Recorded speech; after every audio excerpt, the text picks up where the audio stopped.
이번에 이메란 씨의 원천인수 관련 물음에 답하시오라고 적혀 있죠. 자, 그럼 첫 번째는 다음 자료를 이용하여 사원 등록하시오. 5월 1일 날 올해 입사했고 4대보험 모두 종영자로 사원 등록하도록 하며 기준 금액이 250만 원이고 부양가족은 다음과 같다. 이 기준 금액 250만 원은 건 보수월액 이야기하는 거예요. 자, 그리고 부양가족이 있는데 일단 본인이 여성 근로자죠. 그럼 배우자가 있고 종합소득금액 3천만 원 넘을 수가 없겠네요.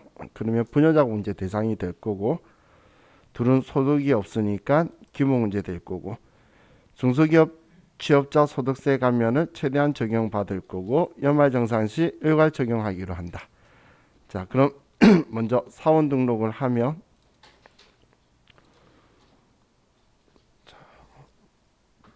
우리가 등록하는 거죠. 500번에 이미 일한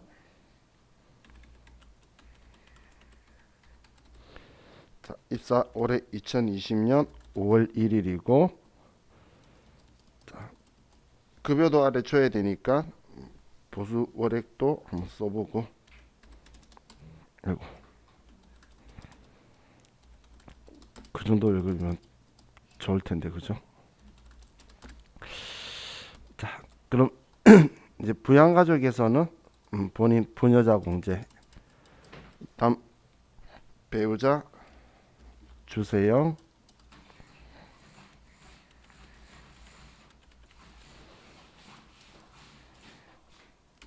자녀 주민세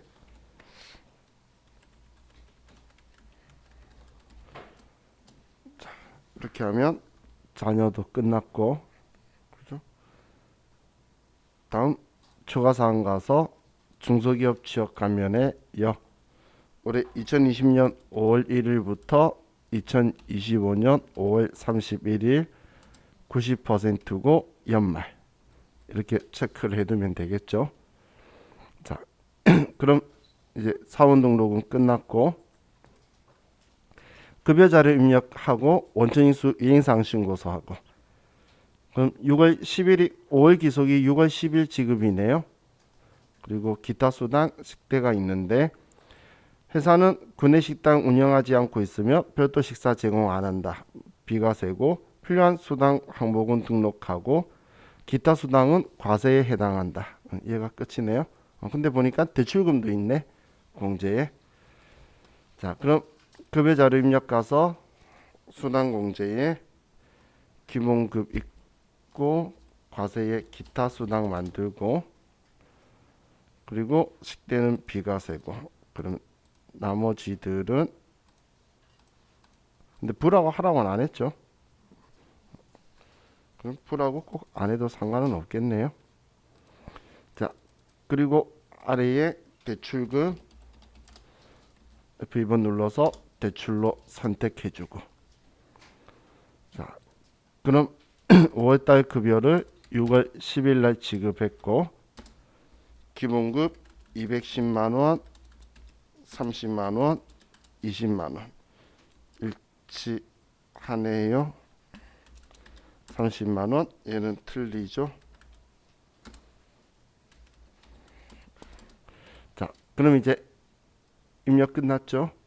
그러면 원천징수 이행사항 신고서에 가서 5월 기속을 6월 10일 날 지급했으니까 5월부터 5월, 6월부터 6월 이렇게 해서 얘 나오면 더 이상 특별한 정보 없죠. 창 닫으면서 저장하면 끝이겠네요. 자, 다음 2번 3월 귀속 기타 소득 지급 내역이다. 자료를 참조하여 기타 소득자 등록 및 자료 입력을 하시오. 소득자 세부담 및 최소화되도록 처리할 것. 자, 일시적 강연이 500만 원 있고 3월 귀속을 3월 16일 더 이상 뭐 특별한 거 없어요. 그죠? 자, 그럼 기타 소득자 등록 가서 번호 101번 왜 그런 게 잘 안 보이지? 자, 최국민이고 강연료 등 내국인 주민등록번호 소득자 구문은 개인 이렇게 잡아주면 여기까지만 정보가 있죠. 다음 기타 소득자 자료 입력 가서 3월 16일 날 최국민 지급은 500만 원이고 필요경비 이야기 없으니까 이대로 하고 창 닫으면 얘도 끝인 거네요. 정말 근로소득 말고 나머지가 더 쉽죠. 확실히 보면. 자, 다음 3번. 다음 자료는 9월 30일 퇴사한 영업부 체유람에 관한 자료이다.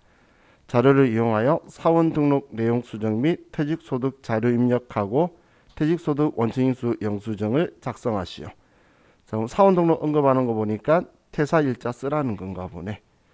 그리고 그만둔 퇴직금 지급일은 10월 10일이고. 자, 그럼 사원 등록 가서 최유람 사원에 그만둔 날 2020년 9월 30일 날. 자, 퇴직소득 자료 입력에 가서 퇴직금 지급은 10월 달에 했죠. 자, 그리고 최유람이고, 자, 귀속은 그만둔 달이에요. 그럼 9월 달이 돼야 되고, 영수일은 지급한 날 2020년 10월 10일. 자발적 퇴사고 여기도 2020년 10월 10일. 과세 퇴직급여는 7,430만 원. 이 날짜만 맞춰서 써주면 끝나는 거죠. 저는 원래 과거에 K랩이 사원 등록에 퇴직금 지급일자를 쓰는 칸이 있었어요. 옛날 버전까지. 나중에 이제 우리 이 5개 다 풀면 다음 주 되면 우리 책 이전 거 풀 거예요. 근데 그거 보면 옛날 거는 그만둔 날 쓰고 퇴직금 지급하는 날을 써요. 사원 등록에서. 그러면 여기 날짜가 다 맞춰서 들어왔거든.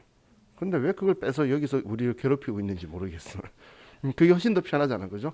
근데 그걸 모르는 사람들은 그만둔 날이랑 퇴직금 지급한 날이라는 게 두 개 차이를 몰라서 잘못 쓰는 경우가 있긴 했어요. 그렇지만 아는 사람은 그게 훨씬 편한데 오히려 이걸 더 빠뜨리게 생겼죠.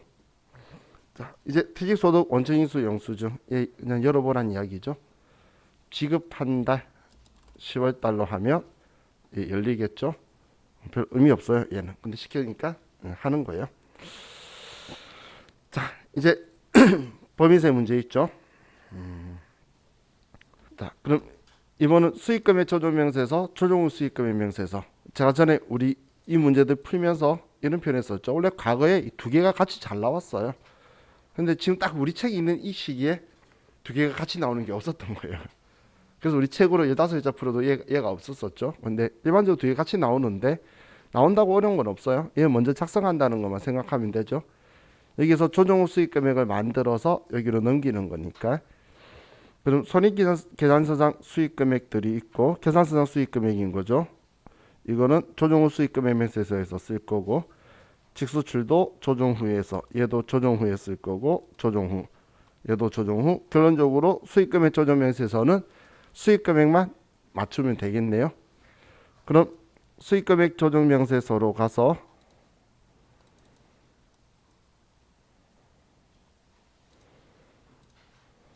전부 다 손익계산서 수익 금액이니까 매출이라는 이야기죠. 제품 매출, 상품 매출, 임대료 수익. 그럼 금액 일치하고 조정이 없으니까 이대로 저장해 주면 되고, 다음 조정 후 수익 금액에 가서 불러오기 하면 얘가 들어올 거고, 그럼 방금 하나도 없었기 때문에 방금 내가 입력한 거예요. 그럼 업종 코드는 맞죠? 업태 종목 없으니까 그러면 적혀 있는 대로만 쓰고, 그리고 제품 매출에 직수출 5천이 있다라고 했으니까 얘가 제품 매출이죠.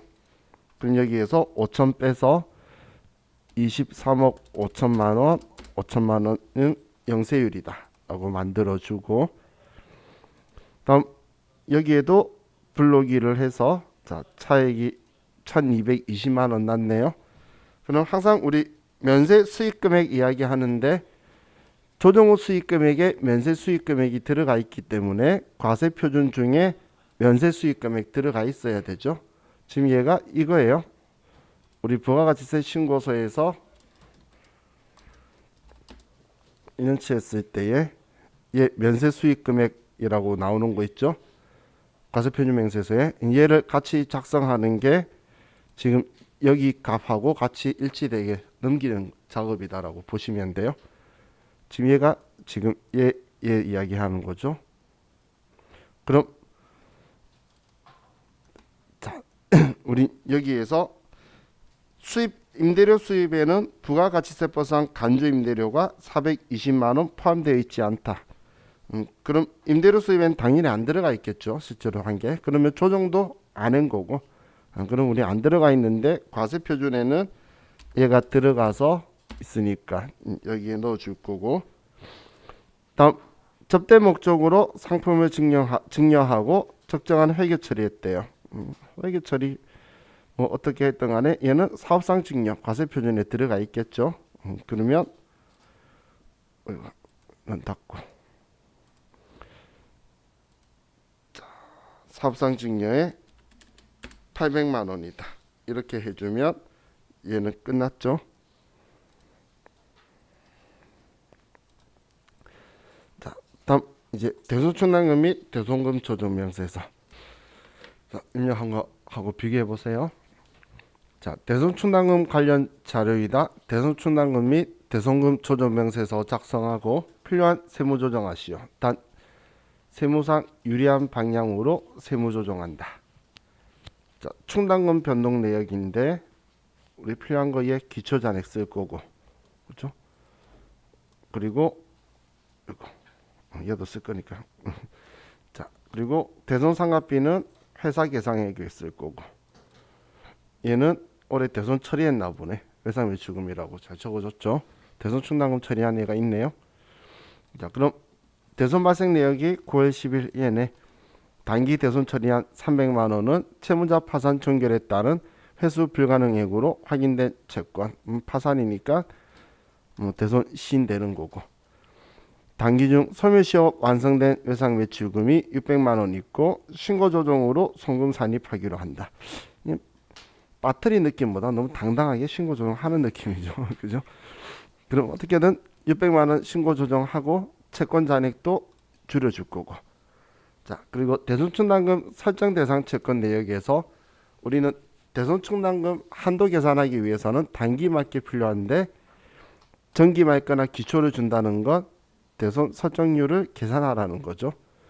자, 그럼 일단 봐야 되는데 그냥 봐도 되겠네. 얘 지금 보면 정기말 채권 잔액인데 그냥 바로 아래 봐도 부인액 없죠.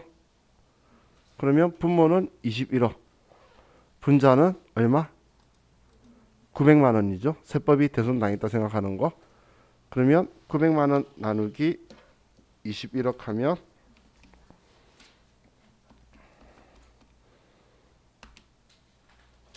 그러면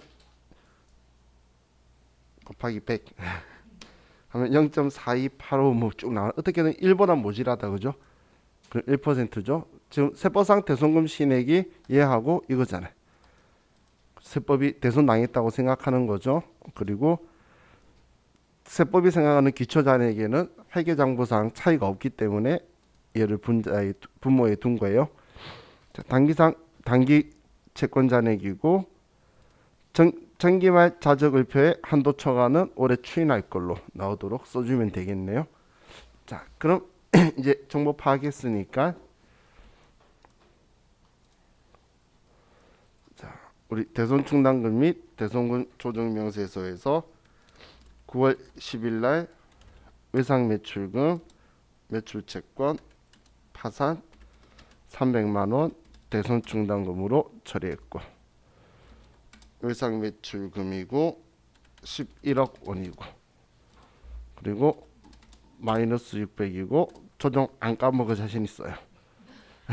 자, 그럼 2,500만 원에 단기 계상액이 800만 원이고 그리고 충당금 부인 누계액은 500. 충당금 장부 잔액은 2,200만 원. 그렇게 해서 500만 원이 마이너스 나오면 됐죠. 그럼 얘 이렇게 조정해 주면 되겠네요. 자, 그럼 대손충당금 한도초가 많이 나왔네. 유보 발생. 전기 대손충당금 한도초가 500만 원 유보 감소. 소멸시효 완성채권 600만 원 유보 발생. 이렇게 조정 들어와 있으면 되겠죠. 자, 이렇게 하면 얘도 끝났고, 자 이제 외화자산 등 평가차손익 조정명세서. 자, 문제 볼게요. 자, 당회사는 제11기 3월 30일에 제품 $달러 3천에 외상으로 매출하고 제12기 말 현재 회수하지 못한 상태이다. 다음 자료에 따라 제12기 외화자산 등 평가차손익 조정명세서 작성하고 세무조정 사항이 있는 경우 소득금액 조정합계표에 반영하시오. 알프스전자는 기말 현재 매매 기준일 등으로 평가하는 방법으로 관할 세무서장에게 신고하였으나 회사는 매년 외화자산 및 부채에 대해 기말 평가에 관한 회계 처리를 하지 않고 있다. 전기 세무조정은 법인세법상 적정하게 실시하였다. 그럼 전기에는 발생일 환율이 1,100원이고 1,300원으로 올랐으니까 200원씩 우리는 3,000달러면 60만 원 외화 환산 뭐예요 이게? 외상 매출금이니까 이익으로 조정을 회계 처리해야 되는데 안 해서 조정이 있겠죠. 그러면 전기는 우리가 입금 산입으로 해서 외상 매출금 60만 원 유보 발생으로 처리를 해뒀겠죠. 이건 전기에 일어난 일이겠죠.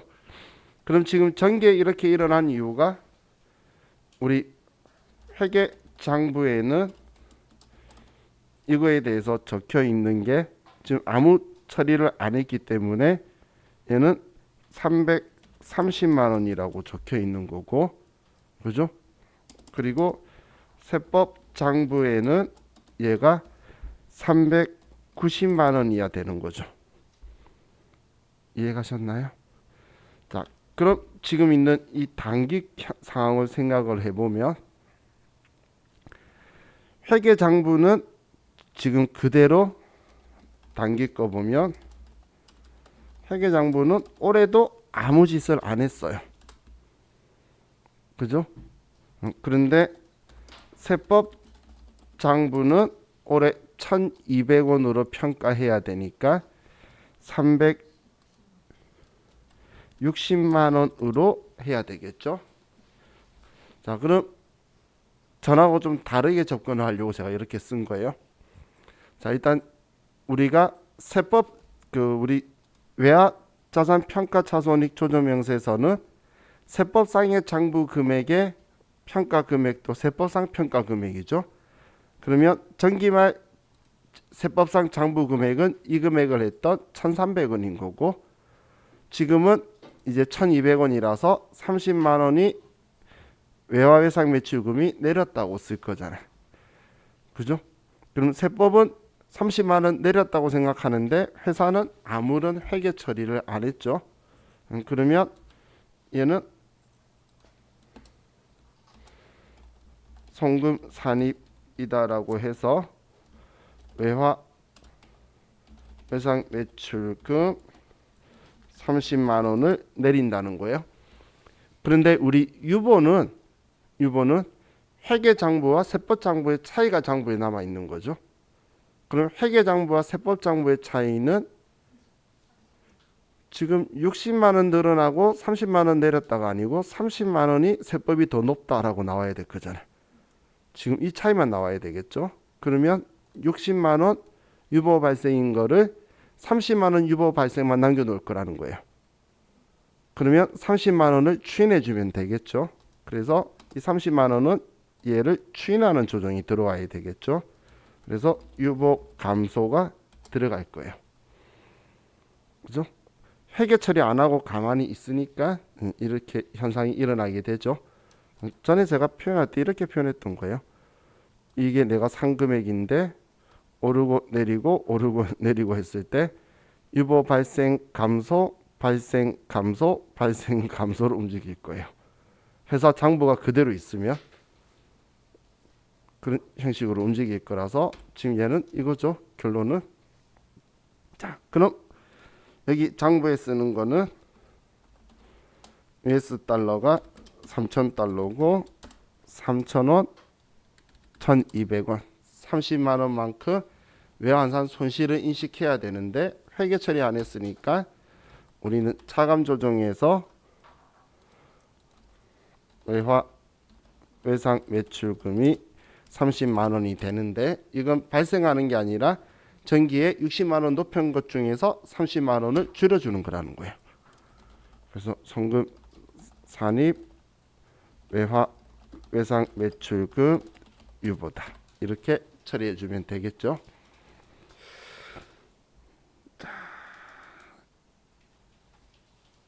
이제 같이 봅시다. 자, 손익계산서 및 재정원가 명세서상 세금과 공과 비용으로 계상된 자료들이다. 관련 세무조정하고 세금과 공과금 명세서 작성하시오. 다음 반드시 모든 내용을 세금과 공과금 명세서에 입력하고 송금 불산입 표시를 하시오라고 적혀 있네요. 자, 그럼 첫 번째 토지취득세. 얘는 참 오랫동안 따라다니죠. 자, 얘는 송금 불산입 유보로 처리할 거고 세금계산서 불분명 매입세액도 얘는 처리가 안 되죠. 접대비에 관련 매입세액은 얘는 회계 처리를 접대비라고 하든 우리는 세금과 공과 처리하든 비용으로 인정되기 때문에 신경 안 써도 되고 간주 임대료도 문제될 거 없죠. 주무관청에 등록된 단체 회비로서 특별회비 100만 원 포함 적혀 있네요. 얘는 일반 회비만 세금과 공과로 인정할 거죠. 그래서 얘는 송금 불산입 처리할 거고 납품 지연하고 부담한 거 지체 상금은 문제 없고 폐수 배출 부담금은 과태료에 하나고 납부 지체에 따른 연체료는 뭐 문제될 거 없네요. 그러면 4개만 조정하면 끝이다. 그죠? 자, 그럼 세금과 공과금 명세서로 가서 먼저 불러오기를 하고 토지 취득에 따른 거 송금 불산입, 현금 불산입, 특별회비는 송금 불산입인데 얘는 100만 원만 처리를 할 거죠. 그죠? 이건 손 안 대도 상관없어요. 자, 다음 폐수 배출 부담금 송금 불산입. 그럼 이렇게 처리가 될 거죠. 자, 그럼 방금 저처럼 손댄다면 얘가 500번 되죠. 여기에 10월 30일 특별회비가 아니고 여기에 나머지는 그냥 회비라고 해서 200만 원이 송금으로 인정되게 들어와야 정상이겠죠. 지금 여긴 적기를 특별회비만 적은데 특별회비는 100만 원만이었으니까. 그죠? 네, 이건 시험의 채점 기준은 아니에요. 지금 제가 이렇게 쓴 거는. 자, 그럼 조정 등록에 가서 자, 먼저 토지 취득세는 650만 원 유보 발생이고 자, 그럼 세금계산서 불분명 매입세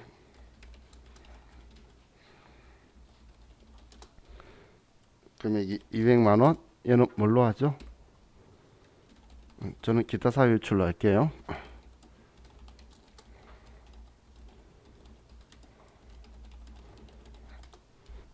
자, 다음이 우리 특별회비 100만 원 기타 사유 유출.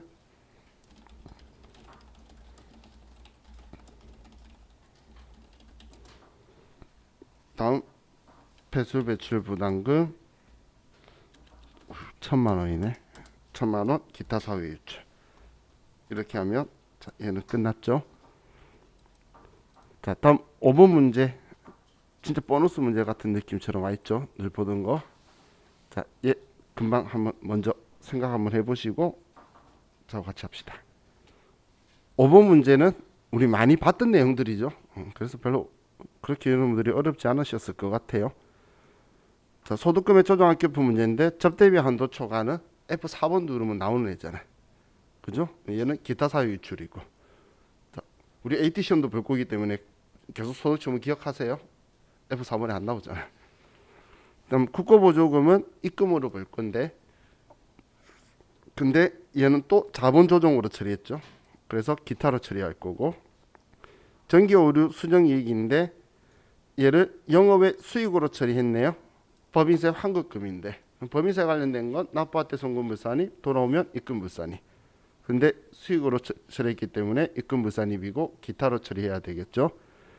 그럼 소득금액 조정학계표에서 첫 번째는 접대비 한도 초과 2,800만 원 기타 사회 유출이고, 자, 얘는 국고보조금은 입금 산입으로 국고보조금 죄송해요. 자, 그냥 써야겠네. 국고보조금 3천만 원 기타 입금 산입 국고보조금 기타. 만약에 자산의 차압 계정 처리했으면 어떻게 해야 되죠? 소득 처분을 보통 예금으로 받고 보통 예금의 차압 계정 처리했으면 줄이지 말라. 유보 자산 줄이지 말라. 유보 발생으로 가산 조정에 들어와 있어야 되겠죠. 지금 자본 조정이라서 기타라고 처리한 거예요. 자, 그리고 전기 오류 수정이 400만 원 법인세 관련된 거죠. 기타다.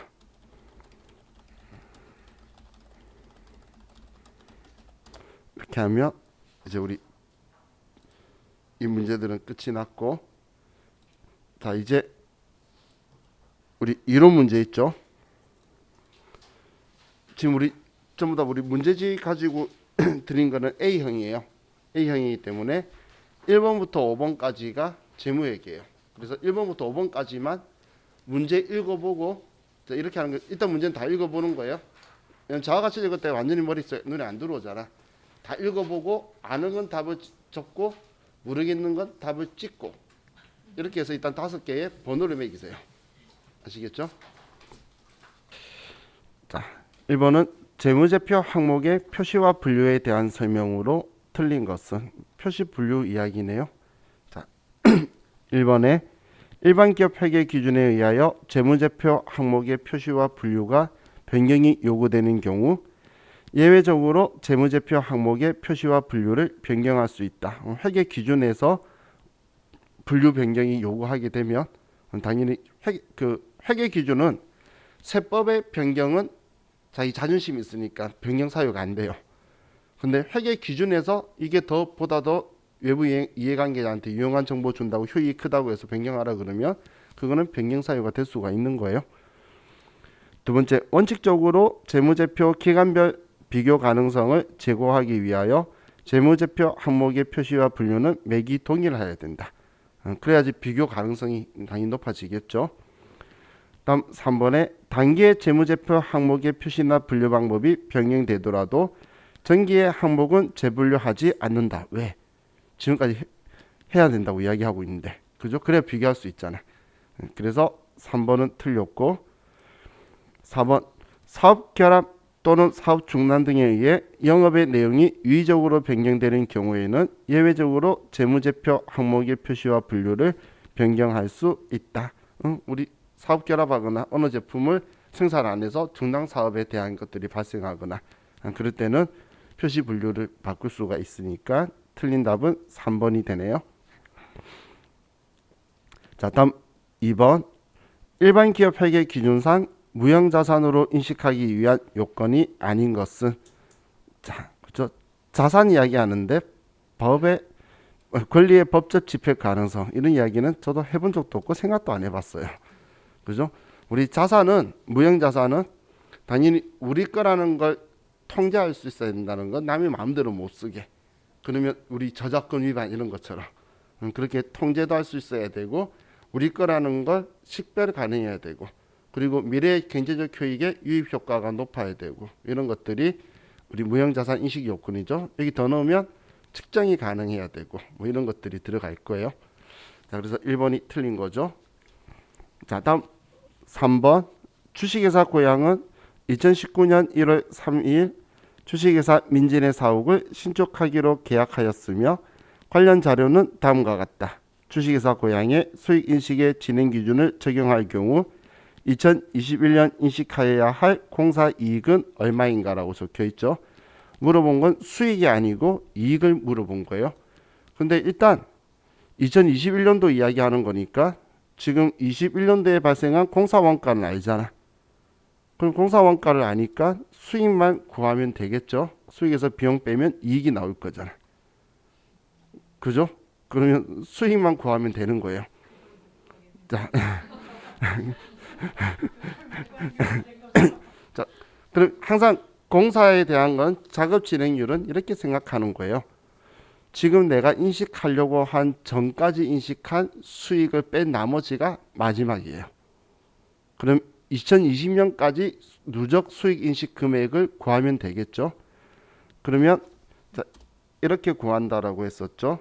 우리가 구할 때 총 공사 예정액 분의 우리는 누적 공사비를 쓸 건데 총 공사 예정액이 우리가 지금까지 누적 공사 발생 원가에다가 플러스 추가 발생 공사 원가 한 게 총 공사 예정액인 거예요. 그럼 지금 제가 이렇게 적었는데 이걸 지금 위에 있는 거 그럼 2020년까지의 공사 진행률을 계산을 할 거면 자 보면 자 지금까지 발생한 공사가 총 공사니까 2천만 원, 5,200만 원. 그럼 이게 얘가 일단 발생한 거죠. 그리고 앞으로 발생할 게 4,800이라는 거잖아요. 그러면 4,800만 원이 이제 발생할 원가니까 이게 총공사 원가라고 지금 2020년 내가 계산하려고 한 직전까지죠. 그럼 이때까지 발생한 원가는 누적 공사비는 2천만 원에 5,200만 원이라는 거죠. 그죠? 그러면 이걸 계약 금액의 이 진행률만큼 곱한 만큼이 지금까지 수익 인식한 거예요. 자, 그럼 여기까지 했다고? 그럼 다 했는데 왜? 자, 그러면 1억 5천만 원을 곱하기 그럼 이게 몇 퍼센트예요? 7,200 나누기 합치면 1억 2천 하면 60%네. 그러면 얘는 9천만 원. 이해가셨죠? 그럼 여기까지 2000년도까지 인식할 수익이 9천이죠. 그러면 여기까지가 우리 2020년까지 누적 수익 인식액이고 그러면 나머지는 얼마야? 나머지는 6천이라는 거 알겠죠? 이해가셨나요? 그럼 6천만 원이 2021년 수익 인식액이네. 그럼 다 구한 거잖아.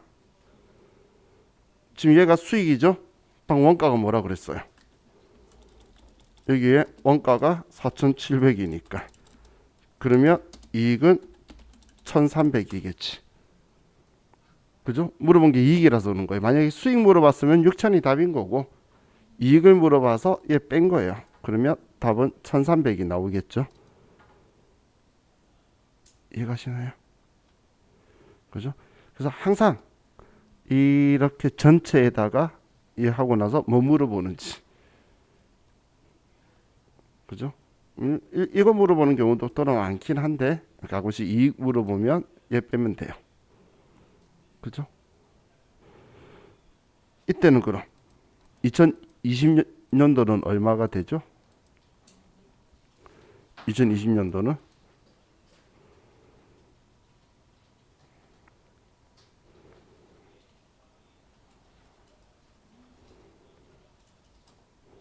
그럼 19년도에 일단 인식할 거 생각해 보면 되죠. 총 전체가 9천인데 19년도에 인식할 수익을 빼주면 될 거잖아요. 그럼 이때는 20%였죠. 이해가시나요? 전체 1억 들어가는데 2천만 원이니까. 그러면 1억 5천만 원에 20%면 3천만 원이죠. 그러면 올해 2020년도에 인식할 거는 6천이잖아. 9천 중에서 19년도에 3천 인식하니까. 이해가시나요? 그럼 6천인데 이익 물어보면 5,200 빼면 800이 되겠죠. 그렇게 계산해 간다는 거예요. 이해가시죠? 자, 다음 4번. 다음은 사채 발행가액에 따른 상가액, 이자 비용, 장부가액의 변동이다. 옳은 것은 이라고 적혀 있네요. 지금 상가액, 이자 비용, 장부가액 적혀 있는데 이 이자 비용이 결론적으로 그 유효이자를 이야기하는 거죠. 유효이자.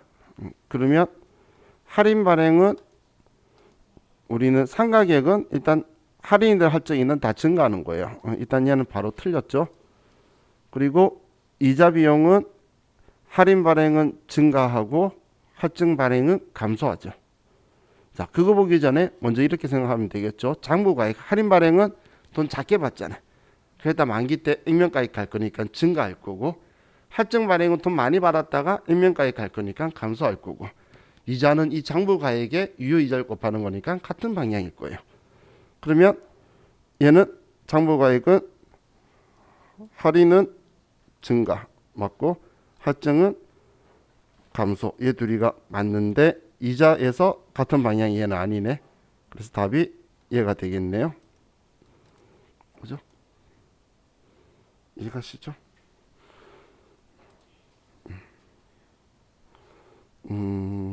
저는 이렇게 제가 이야기했던 거 기억나시나요?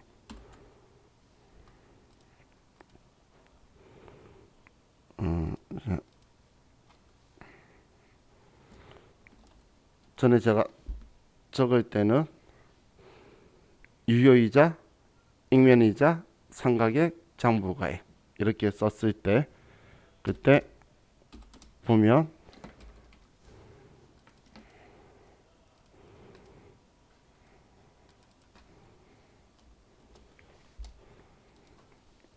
우리 할인 발행에서 유효이자 얘가 이자 비용인 거고 액면이자 상가액 장부가액 했을 때 할증 발행하고 보면 유효이자는 증가 일정 증가 증가 얘는 감소 증가 일정 감소 이 규칙이죠. 지금 여기에서 이자 비용이 유효이자다 이것만 생각하면 얘하고 같은 거죠. 자, 다음 5번. 다음은 회계 변경과 오류 수정에 대한 설명이다. 가장 옳지 않는 것은 회계 변경은 항상 기준점을 추정은 더 중요한 거니까 전진법을 쓰고 전진법은 단기 초부터예요. 단기와 단기 이후부터라고 표현하는데 단기 말부터 나와서 틀린 지문도 종종 나오니까 단기 초라고 제가 이야기하는 거예요. 그때부터 적용하는 거고 정책의 변경은 중요한 거니까 소급법을 적용해서 옛날 것부터 하는 거다. 자, 그럼 1번에 회계 추정의 변경은 소급적으로 처리하여 그 효과를 전기와 전기 이전의 기간에 반영된다. 이건 뭔 소리야? 소급 적용하는데 왜 전기와 이전 기간에 좀 이상한 표현을 썼지만 소급법이 아니죠. 추정이니까. 그래서 1번은 틀렸고 옳지 않는 거니까. 자, 매출 채권에 대한 대손 설정률은 2%에서 1%로 변경하는 것은 회계 추정의 변경으로 본다. 그럼 대손 추정률, 감가상각 방법 혹은 고정자산의 내용 연수 바뀌거나 잔존가치 변경하거나 이런 것들은 중요한 게 아니죠. 그런데 정책의 변경은 재고자산 평가 방법 변경, 회계 기준의 변경 매우 중요한 것들이죠. 그런 게 정책의 변경이에요. 그럼 3번에 단기에 발견한 정기 또는 그 이전의 기간에 중요하지 않는 오류는 단기 손익에 반영한다. 중대하지 않는 거는 900번대로 처리해서 정기 오류 수정 손익을 쓰죠.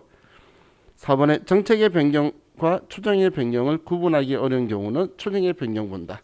구분 안 된다는 건 덜 중요하다는 거다. 제가 늘 이야기하죠. 그래서 추정의 변경 이렇게 보면 맞겠네요.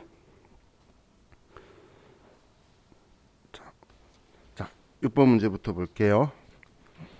다음 원가 형태에 따른 원가 분류에 대한 설명 중 잘못된 것은. 자, 1번 원가 행태란 저업도 수준의 변동에 따라 일정한 양상으로 변화하는 원가 발생액의 변동 양상을 말한다. 야, 엄청 유식하게 적은데 맞는 이야기죠. 저업도가 증가 또는 감소함에 따라 단위당 변동 원가는 증가 또는 감소한다. 변동 원가의 단위당 원가는 일정한 거죠. 그죠? 그런데 증가 감소한다라고 해서 얘는 틀렸네요. 총원가가 증가 감소하겠죠. 다음 3번에 특정 범위의 저업도 내에서 총원가가 일정하지만 저업도가 특정 범위를 벗어나면 일정 금액만큼 증가 또는 감소하는 원가를 중고정 원가란다. 맞죠? 일정 범위까지 일정하다가 넘어가면 증가하는 거. 다음 4번에 저업도의 변동에 관계없이 총원가가 일정하게 발생하는 원가를 고정원가란다. 총원가가 일정하게 발생하는 게 고정원가. 그래서 틀린 답은 2번이네요. 자, 7번 주식회사 사랑은 제조 간접비를 직접 노무시간으로 예정 배부하고 있다. 단기말 현재 실제 제조 간접비 발생액이 350만 원이고 실제 직접 노무시간이 4만 시간일 때 단기 제조 간접비는 10만 원 과소 배부된다. 이 경우 제조 간접비 예정 배부율은 직접 노무 시간당 얼마인가? 그럼 얘는 우리는 예정 배부액이 얼마가 되죠? 10만 원 과소 배부면 그렇죠. 340만 원이죠. 340만 원인데 지금 예정 배부율 곱하기 실제 저업도를 4만 원 하면 되겠죠. 그러면 340만 원을 4만 시간으로 나누면 85네요. 그래서 답은 1번이 되겠네요. 그죠? 자, 다음 8번. 당사는 결합 제품 ABC를 생산하고 있으며 결합 원가 배부의 순실현 가치법을 사용하고 있다.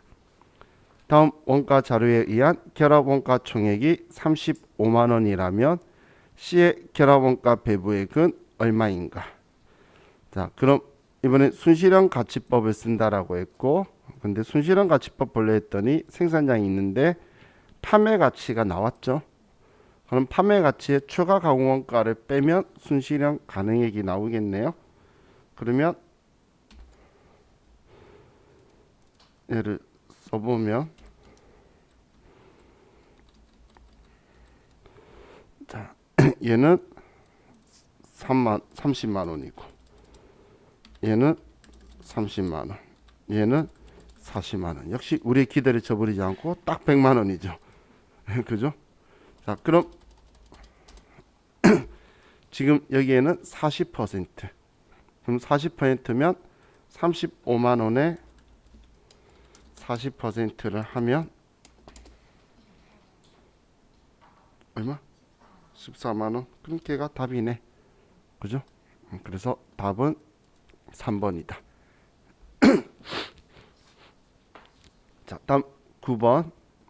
다음 중 생산부서의 공장 임차료를 판매관리비로 회계 처리할 경우 발생되는 것으로 틀린 것은.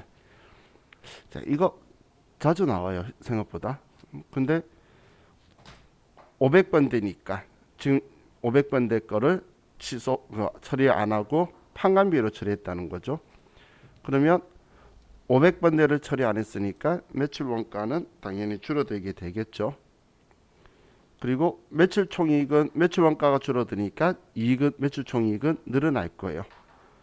그리고 물건 500번 대 제조경비가 빠진 거니까 단기 총 제조 원가가 줄어들 거고, 그런데 단기 순이익은 판관비든 우리 매출 원가에 들어가든 단기 순이익은 똑같죠. 그렇기 때문에 답은 4번이 틀렸네요.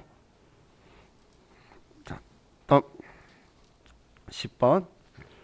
표준원가 제도 하에서 다음 자료를 참고하여 실제 발생한 노무시간 및 실제 시간당 임률은 얼마인가? 표준 임률 5,000원, 표준 시간 1시간, 실제 제품 생산량 2,000개, 능률 차이 15만원 분리, 임률 차이는 60만 9천원 유리. 물어본 건 실제 노무시간, 실제 시간당 임률 뭐 이런 거 물어봤네요. 그럼 항상 AP 곱하기 AQ 그리고 SP 곱하기 AQ 그리고 SP 곱하기 SQ 이걸 가지고 생각을 하자라고 했죠. 자, 그럼 우리가 먼저 지금 여기에서 쓸 수 있는 게 시간당 표준 임률에 우리는 표준 시간당 생산량을 가지고 얘를 구할 수 있겠네요. 그러면 얘는 지금 2000개 곱하기 1 곱하기 5,000 하면 1000만 원이 나오죠. 그럼 1000만 원인데 얘가 우리 15만 원 분리하다라고 적혀 있네요. 15만 원 분리하다라는 건 지금 얘가 15만 원 더 많이 나왔다는 이야기죠. 그러면 1015만 원이란 이야기죠. 그러면 1015만 원인데 얘는 그러면 지금 우리가 여기에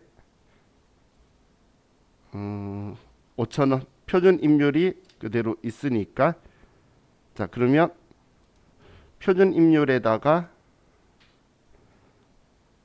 우리는 갑자기 생각이 안 나 말이에요. 실제로 우리 실제 노무 시간을 구하려고 하면 그러면 우리는 5,000에 곱하기 A라고 그냥 AQ라고 할게요. 그러면 얘는 얼마가 되죠? 1015만 원 나누기 5,000을 하면 2030이 나오고, 그죠? 그럼 일단 얘가 실제 노무 시간이 되네요. 그럼 여기에서 지금 이 금액을 아는데 임률 차이가 지금 60만 9천원 유리하다라고 했죠. 그럼 이 금액이 작게 나왔다라는 이야기죠. 지금 이 금액보다 이 금액이 실제 값이 작게 나왔다는 이야기죠. 그러면 1015만 원에 빼기 60만 9천 원을 하면 954만 1,000원이 되게 되겠네요. 그럼 여기에서 얘는 지금 우리가 AP 곱하기 2030원이 되겠죠. 그러면 AP는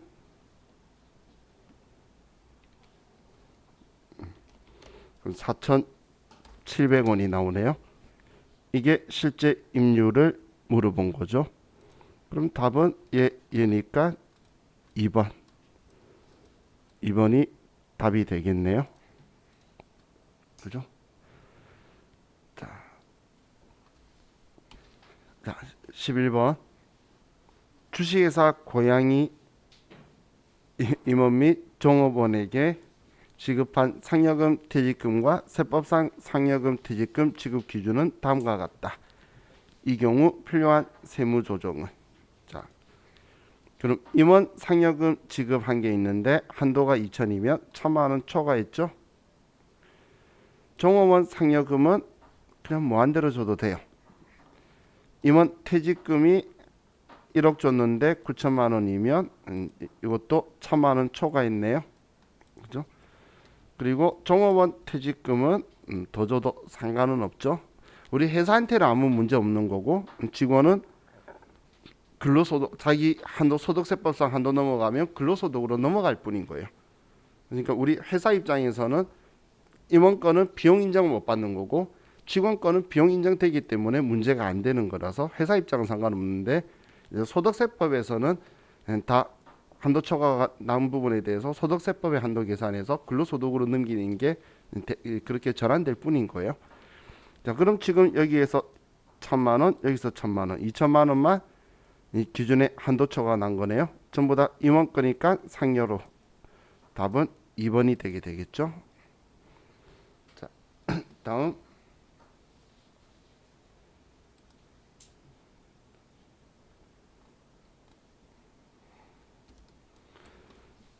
자, 2020 다음은 12번. 법인세법상 내국 범인의 각 3년도 소득 금액과 법인세 과세 표준 계산에 대한 설명이다. 가장 틀린 것은 1번 법인세 과세 표준은 각 3년도 소득 금액에서 2월 교통금, 비과세, 소득 공제액을 차례로 공제한 금액으로 한다. 맞나요? 우리 많이 팠잖아. 각 3년도 소득 금액에서 얘 뺀 걸로 한다. 그죠? 지금 이걸 글로 적어 놓은 거죠. 자, 다음 2번 2019년 1월 1일 이후 개시하는 3년도부터 2월 교통금에 대한 공제는 각 3년도 소득의 80%를 한도로 한다. 2월 교통금 공제는 지금 60%죠. 80에서 70 내려오고 60으로 내려오고 지금 60이라서 얘 때문에 틀렸네요. 중소기업은 몇 퍼센트 한다라고 했죠? 100%다. 자, 다음 3번 과세 표준을 계산할 때 공제되지 않는 비과세 소득 및 소득공제 최저한세 적용으로 인하여 공제되지 않는 소득공제 포함은 다음 3년도 이후로 이월하여 공제할 수 없다. 자, 과세 표준 할 때에 우리 비과세나 아니면 소득공제 할 때 이것들은 다음으로 넘겨서 할 수가 없다라고 맞죠? 그죠? 지금 세액공제가 아니죠. 지금 소득공제 이야기하고 있는 거죠. 자, 다음 중소기업에 해당하는 내국 범위는 각 3년도에 세무상 교통금이 발생한 경우 그 교통금을 소급 공제하여 감소되는 직전 사업년도에 법인세액을 환급 신청할 수 있다. 전에 제가 이 비슷한 거 한번 언급한 적이 있었었죠. 그래서 우리가 교손 나게 되면 과거에 납부했던 걸 중소기업들은 환급을 해서 거꾸로 합산을 시킬 수가 있도록 이런 제도를 두고 있어요. 자, 그래서 틀린 답은 2번이 틀렸고, 자 13번 다음 중 소득세법상 기타 소득의 과세 방법이 다른 것은 뇌물, 알선수재, 배임수재.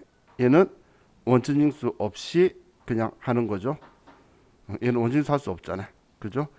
자, 연금 계좌에서 연금 외쪽으로 하는 우리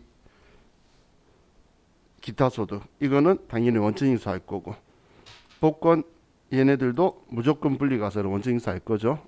얘도 우리 원천징수를 할 거죠. 근데 분리과세가 아닌 게 있든 없든 간에 얘네들은 원천징수를 하는 건데 얘는 그런 거 없이 하는 거네요. 그래서 얘만 그냥 무조건 종합과세만 되는 거고 얘네들은 분리과세가 가능한 거고 그거의 차이네요. 자, 다음 14번 다음 중 소득세법상 종합소득공제에 관한 설명으로 가장 옳지 않는 것. 1번에 기본공제 대상 판정에 있어 배우자와 부양가족에 해당 과세 기간의 소득금액은 종합소득금액, 퇴직소득금액, 양도소득금액을 포함한다. 맞죠? 얘 전부 다 합쳐서 100만 원 따질 거고. 다음 2번 거주자 및 배우자의 형제자매는 기본공제 대상에 포함될 수 있으나 형제자매의 배우자는 기본공제 대상에 포함하지 않는다.